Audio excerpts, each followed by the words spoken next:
Assalamualaikum. Bertemu lagi kita di dalam program Syifa.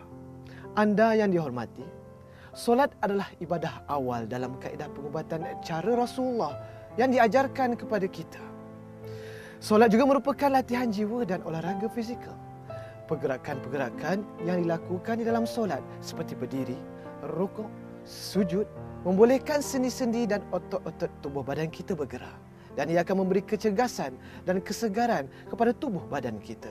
Malah ia akan membantu saluran pernafasan.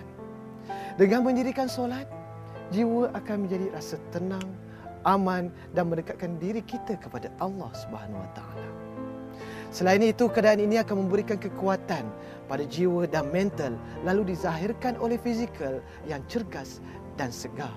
Teruskan bersama saya di dalam program Syifa dengan pelbagai informasi mengenai penyakit dan cara rawatannya. Kerana setiap penyakit itu ada ubatnya. A'udzu billahi minasy syaithanir rajim. Walau ja'alnahu Qur'anan a'jamiyyan laqalu laula fussilat ayatuhu a'jamiyyun wa 'arabiyyun. قل هو للذين آمنوا هدى وشفاء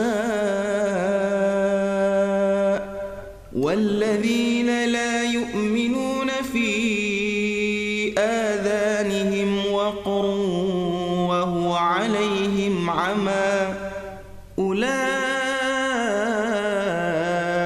ينادون من مكان بعيد. Maksudnya, kalaulah Al-Quran itu kami jadikan bacaan dalam bahasa asing, tentulah mereka akan berkata, mengapa tidak dijelaskan ayat-ayatnya dalam bahasa yang kami fahami? Patutkah kitab itu berbahasa asing, sedangkan Rasul yang membawanya berbangsa Arab? Katakanlah, wahai Muhammad, Al-Quran itu menjadi cahaya petunjuk serta penawar bagi orang yang beriman.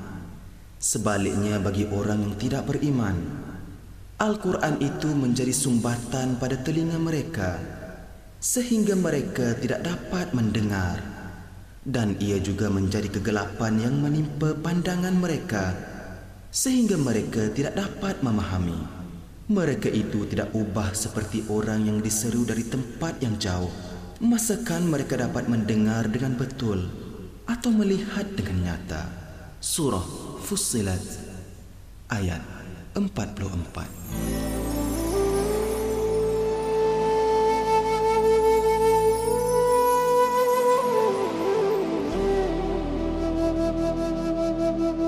Aromaterapi adalah rawatan terapi alternatif yang menggunakan pati minyak beraroma menyenangkan atau berbau wangi dari tumbuhan seperti bunga dan herba.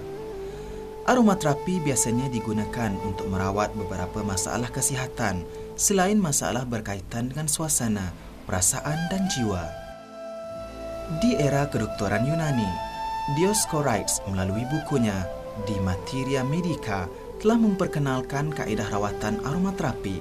Ketika itu, orang Yunani menghasilkan pati minyak dengan cara memanaskan campuran tumbuhan kering dalam minyak lemak sebelum menapisnya. Pada abad ke-11 Masihi, Ibnu Sina telah memperkenalkan kaedah penyulingan wap untuk menghasilkan pati minyak. Proses ini dianggap lebih bersih dan selamat berbanding kaedah terdahulu dan ianya terus digunakan sehingga kini. Selain aromaterapi, Ibnu Sina juga telah memperkenalkan beberapa rawatan alternatif seperti hirudoterapi dan kromoterapi yang masih digunakan hingga kini.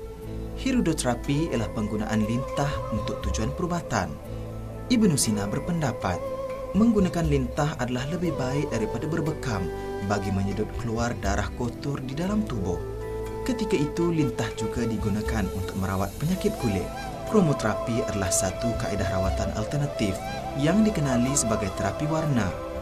Pakar terapi di bidang ini selalunya menggunakan warna dan cahaya